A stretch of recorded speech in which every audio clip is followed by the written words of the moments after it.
Priscilla Gutierrez, and these are my 3 note cards for today, and I will introduce you to my audience.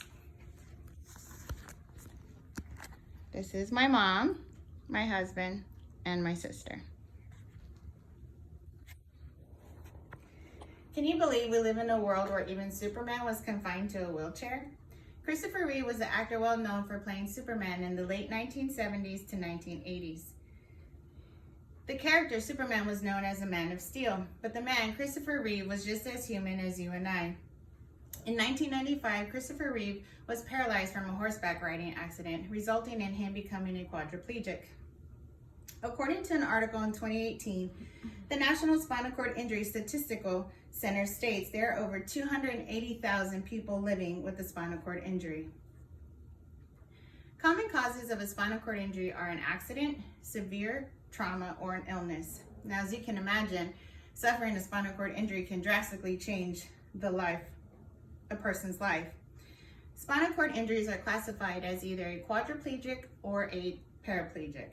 A quadriplegic is someone who is paralyzed from the waist down and has movement of one or both arms.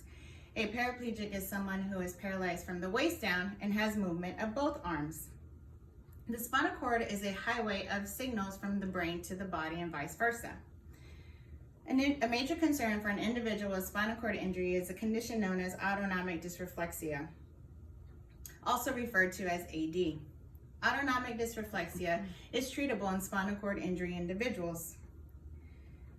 AD is a life-threatening emergency. I would like to discuss today what autonomic dysreflexia is, the signs and symptoms, the common causes, and the treatments that are available today. In a June 2020 journal article, Neuroregeneration Research states, the primary underlying cause of a supraspinal control over the sympathetic preganglion neurons below the injury, which renders hyperresponsiveness to stimulation, is autonomic dysreflexia.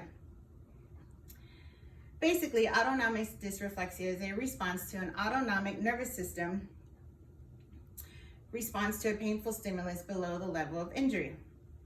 This is a serious cardiovascular disorder affecting the brain and the body.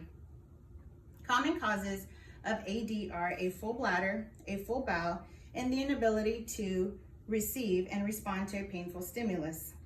Signals from the brain to the body, vice versa, are interrupted at the level of injury, causing a noxious stimuli. A noxious stimulus is a painful stimulus somewhere within the body below the level of injury. Management for AD includes the management for a full bladder is to have the individual intermittently catheterize themselves or have an indwelling Foley catheter. A Foley catheter is placed to eliminate urine from the body and to ensure that the urine is flowing freely. Management of a full rectum is a bowel movement. Spinal cord injury individuals are in a bowel management program to assist with bowel elimination. If no bowel movement is done, then the rectum becomes full and distended, signaling a noxious stimuli to the body, to the brain, which causes AD. Other noxious stimuluses are caused by pressure points, wrinkles in clothing, ingrown toenails, internal organ dysfunction, or any unknown broken bones. Signs and symptoms are easily recognized. Imagine having the worst headache of your life, sweating uncontrollably, or having goosebumps in an isolated area. A normal blood pressure is 120/80. An individual experiencing AD, their blood pressure rises above the upper 200s over 100s. Now, what is the significance of this? Have you ever had a water hose that had low water pressure, and what did you do to fix it? You would place your thumb at the end of the water hose to increase the water pressure. As the water shoots across the lawn, this is the same dynamics occurring in the body. The noxious stimuli is like your thumb, increasing the water pressure, and like how it increases the blood pressure. The increased blood pressure in the body is affecting the small veins in the brain, eyes, heart, and kidneys. Now that you have that basic idea of pressure, I'd like to introduce you to my friend, TJ Williams. TJ was paralyzed in 2012 and became a quadriplegic. He cannot feel from the mid-chest down and has movement of only one arm. In a June 2020 interview, TJ states, AD lets me know when there's something wrong in my body in an area that I cannot feel. I have increased blood pressure and a headache where I feel like my head is going to explode. TJ's AD episodes usually occur from bladder issues, including a clogged Foley catheter, kinks in the tubing, or after a Foley catheter change, or in the event of a urinary tract infection. If AD is not treated immediately, the consequences are irreversible. The individual can suffer from a stroke, blindness, heart attack, kidney failure, or even death. Treatments that are available today are to have the individual sit up if they are not already sitting up. Why does this happen?